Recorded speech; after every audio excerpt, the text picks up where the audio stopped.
Bonjour tout le monde, comment est-ce que vous allez? C'est la manière la plus cliché de commencer une vidéo que j'ai jamais faite de toute ma vie. Je pense que s'il y avait une police de YouTube, je me ferais actuellement arrêter. Je vous retrouve aujourd'hui non pas pour le MetaGeek, mais pour le petit format. Hey, super! Ça fait maintenant 2 ans qu'on a commencé MetaGeek avec moi et mes amis, qui ne sont pas là. Mais regardez, tada! Magie du montage, ils sont là! Et en 2 ans, nous avons sorti 3 vidéos. 3 vidéos de entre 20 et 30 minutes.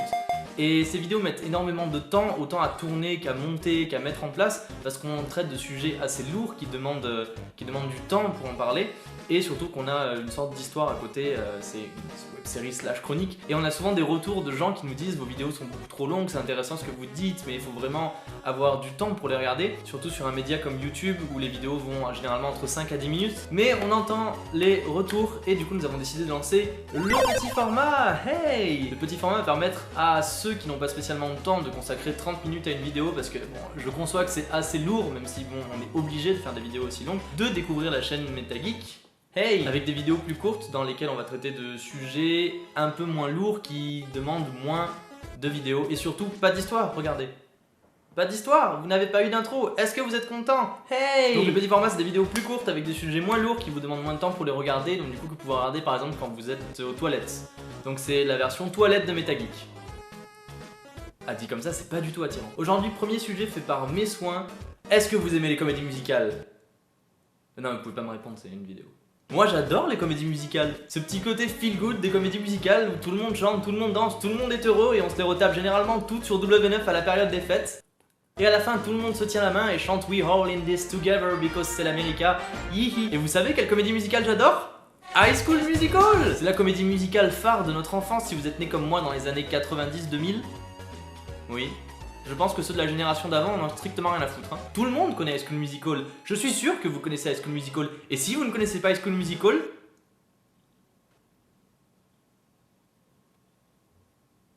c'est que je me trompe. Ça parle de l'amour, des choix de la vie, de l'amitié, de la construction personnelle, tout ça sur des rythmes endiablés et des musiques absolument incroyables qui, maintenant que je les regarde, ont l'air un petit peu... Bah ça m'a vieilli. Hein. Et à côté de ça, vous savez qu'est-ce que j'aime d'autre? Bah oui, vous le savez, si vous avez lu le titre, vous savez de quoi je vais parler, donc...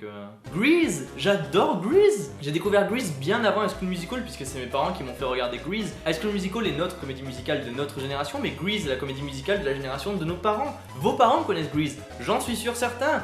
Hey, demandez-leur! Et si vos parents ne connaissent pas Grease, je m'engage à vous offrir une glace italienne. Je trouve que c'est assez intéressant de comparer ces deux comédies musicales parce que ce sont deux comédies musicales générationnelles. On a d'un côté Grease réalisé en 1978 qui correspond à la génération de nos parents avec John Travolta et Olivia Newton-John dans les rôles titres, et de l'autre High School Musical en 2006 qui correspond à notre génération, à nous, avec Zac Efron. En fait, je suis sûr certain que tout le monde connaît High School Musical parce que c'est une comédie musicale qui a été produite par Disney, et bien sûr Disney a le contrôle de notre enfance, donc et c'est assez intéressant de remarquer que ces deux comédies musicales, bien qu'elles aient été faites à pratiquement 30 ans d'intervalle, ont exactement la même histoire à quelques différences près. On a l'histoire d'un jeune homme au lycée qui va rencontrer une femme loin de son quotidien et qui va tomber amoureux d'elle en pensant ne plus jamais la revoir. Sauf que l'arrivée de cette femme dans son quotidien va le chambouler et le faire repenser ses choix de vie, notamment dictés par son entourage et ses amis. Pour Grease, ça va être son attitude de loupard, pour High School Musical, ça va être sa passion pour le basketball. Tout ça dans l'environnement du lycée. On a donc pratiquement la même histoire qui parle d'amour, d'amitié, de construction personnelle, de lycée, d'amis, de passion. D'ailleurs Grease et High School Musical, même si ils ont pratiquement la même histoire, on l'a traité de façon totalement différente. Hein. On a Grease d'un côté qui traite de sujets très matures, on parle d'alcool, on parle de grossesse non désirée, on a pratiquement des références au sexe tout le long du film puisque les garçons ont l'air de ne penser qu'à ça dans ce film, et on voit des culs. Oui oui, littéralement des culs. Tandis que dans High School Musical, il va falloir attendre 2 films entiers pour voir un petit bisou sous la pluie. Grease va tourner autour de l'alcool, du sexe, de la violence, des cigarettes en nous présentant une jeunesse désabusée et violente, tandis que High School Musical va nous présenter une sorte de monde fantastique dans lequel tout le monde est heureux et on pense pas au sexe une seule seconde, il n'y a pas de racisme, pas d'alcool, pas de cigarettes.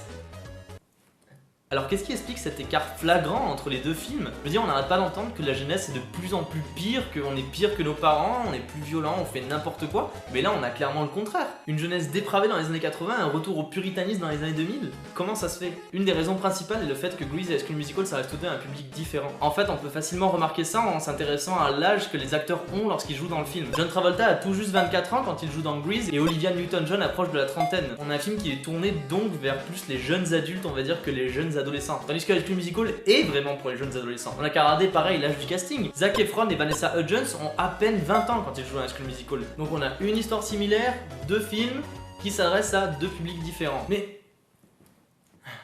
je pense que c'est un peu facile de juste dire ça. En fait, il y a quelque chose de plus. Et je pense qu'il faut regarder la façon dont Grease traite son histoire. Déjà, Grease se passe dans les années 50 et pas dans les années 80. On a un film qui date des années 80 mais qui se passe dans les années 50. Ça vous rappelle pas quelque chose? L'histoire du film est donc très éloignée de son époque de production et le film va pas tenter de donner une vision réaliste de l'Amérique de son époque, mais une vision d'une Amérique qui est déjà passée depuis relativement 30 ans. Et ça va être une sorte de vision très imagée de l'Amérique, une sorte de vision très utopiste, très rêvée, très fantaisiste de ce qu'était l'Amérique dans les années 50. Grease est plein de clichés et de stéréotypes en fait. On a le loupard avec son blouson en cuir et sa bande de potes qui fument avec une banane. On a la fille toute mignonne et toute innocente et la bande de filles qui s'habille en rose, bien sûr. Ah là là, c'est très à la mode dans les années 80 en fait de faire des films sur les années 50. Il y a qu'à voir que Happy Days à la télé faisait exactement la même chose aux mêmes années. Avec Fonzie. Hey, hey. Je suis pratiquement sûr, à l'inverse de High School Musical, que personne n'a jamais vu Happy Days parmi vous, mais tout le monde connaît Fonzie. On va se comporter tous les trois comme Fonzie. Tenez d'ailleurs, l'acteur qui joue Fonzie dans Happy Days devait au départ jouer Danny dans Grease, mais il a refusé parce qu'il avait peur d'être cantonné à un rôle. En fait, Grease adopte un ton très léger pour parler de ces années-là, même s'il parle de sujets qui sont relativement graves. Grease va se moquer constamment des clichés qu'il met en place, il va tout tourner en dérision. Je pense que c'est peut-être un poil plus difficile à remarquer dans Grease, mais Grease a le même fonctionnement que par exemple Starship Troopers. Il nous présente des sortes de clichés de l'Amérique, il les détourne complètement, les désacralise pour faire une sorte de parodie des années 50 et de ce que les gens s'imaginent des années 50. Regardez, tous les personnages sont tournés en dérision. Je veux dire, le film nous jette à la tronche que ce qu'il montre n'est pas sérieux. Regardez la scène d'intro. Il n'y a aucun moyen que ce soit sérieux ça. Les vagues comme ça, le soleil, la musique, on dirait un mélodrame. Grease n'est qu'une vision idéalisée, rêvée de l'Amérique des années 50, absolument pas réaliste. Et il le sait, il tourne tout en dérision dans ce but-là pour nous faire comprendre que ce qu'il montre c'est de l'ironie, de l'humour, du décalage et pas vraiment la vraie vie. A l'inverse, High School Musical se prend très au sérieux. Et même s'il y a un certain humour dans High School Musical et des petites scènes marrantes, c'est jamais utilisé pour se moquer des personnages. Là où Grease est vraiment tourné vers l'ironie pour désacraliser tout ce qu'il nous montre, High School Musical est vraiment sérieux, il croit vraiment à ce qu'il veut nous montrer. Il croit vraiment à l'Amérique qu'il dépeint, sans violence, sans sexe, où tout le monde est heureux, où il n'y a pas d'alcool, le racisme n'existe pas. Mais pourquoi ? Comment expliquer ce décalage flagrant entre deux films qui parlent de la même chose mais extrêmement différemment? Eh bien c'est parce que... Disney! Et oui, je l'avais évoqué au début de la chronique, mais High School Musical a été produit par Disney, et Disney a le monopole de l'enfance. Et il veut absolument que nous, petits enfants, nous adhérions à sa vision utopiste d'un monde incroyable, sans sexe, sans violence, où tout le monde s'aime. Oh, est-ce que c'est pas beau Disney? High School Musical, c'est l'Amérique vue par le prisme de Disney. D'ailleurs, si vous vous souvenez bien, dans ces mêmes années-là, les Jonas Brothers, qui étaient aussi produits par Disney, il me semble, oui. Ouais, j'avoue, j'ai pas fait beaucoup de recherches sur ça. Portaient tous à leurs doigts un anneau de chasteté qui disait qu'ils auraient pas de sexe avant le mariage. Et je pense que c'est encore une énorme preuve du puritanisme de Disney. En fait, High School Musical se place dans le même ordre d'idées que Grease, en nous présentant une sorte de monde utopiste et rêvé, une vision de l'Amérique assez aseptisée, là où Grease cherche à nous montrer une vision pleine de couleurs et très cliché de l'Amérique. Sauf que High School Musical croit fondamentalement à ce qu'il nous montre, contrairement à Grease qui tourne tout en dérision. Une Amérique sans violence, sans sexe, sans alcool, avec pas de discrimination, pas de racisme, où tout le monde est bien, et bien sûr les deux personnages afro-américains finissent ensemble à la fin du film. Merci Disney. D'ailleurs dans High School Musical, on n'a absolument aucun personnage homosexuel. On a une grande partie des fans de High School Musical qui pensent qu'il se passe quelque chose entre Ryan et Chad dans le deuxième film. Mais Disney... ça leur a pas trop plu. Donc du coup dans le troisième film, qu'est-ce qu'ils ont fait? Ils ont mis Ryan avec Kelsey. C'est High School Musical qui fait quoi? Quoi? Il est gay? Mais non, regardez, il est avec Kelsey. D'ailleurs, l'acteur qui joue Ryan dans High School Musical dira lors d'une interview évidemment, c'est un film Disney, ils ne peuvent pas avoir un personnage ouvertement gay dans le film, et c'est toute une autre discussion. Alors, est-ce que Grease et High School Musical sont deux représentants de leur époque et de la jeunesse de leur époque? Absolument pas! En fait, oui et non. En fait, Grease nous présente et détourne à la fois la vision des années 50 qu'avaient les gens des années 80, tandis que Disney est une sorte de vision de l'Amérique puritaine du géant des médias Disney. D'ailleurs, sachant que Disney est en train de racheter toutes les grosses sociétés de production audiovisuelle, Marvel, Lucasfilm, même 20th Century Fox, qui est quand même une des plus grosses sociétés de production cinématographique de notre siècle, c'est à se demander si tous les films vont devenir ce genre de choses. Une espèce de monde utopiste de la vision de Disney où tout le monde est calme, tout le monde est ami, dans un monde très aseptisé. Est-ce que la production audiovisuelle est condamnée?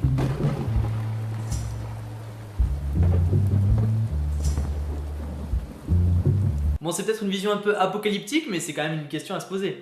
Voilà, c'est la fin de ce premier épisode. N'hésitez pas à me dire si ça vous a plu dans les commentaires parce qu'on a plein d'autres sujets en réserve. Si ça vous a pas plu, ben on les brûlera. N'hésitez pas à me dire si vous aimez High School Musical, si vous aimez Grease, qu'est-ce que vous avez pensé de l'analyse. N'hésitez pas à nous dire si l'arrière-plan vous plaît, si mon pull vous plaît. Je suis très content qu'on ait enfin réussi à lancer ce format, ça fait très longtemps qu'on en parle. N'oubliez pas de vous abonner à la page Facebook parce que on met des photos, même si tout le monde s'en bat les couilles. Merci d'avoir regardé la vidéo jusqu'à la fin et je vous dis à la prochaine.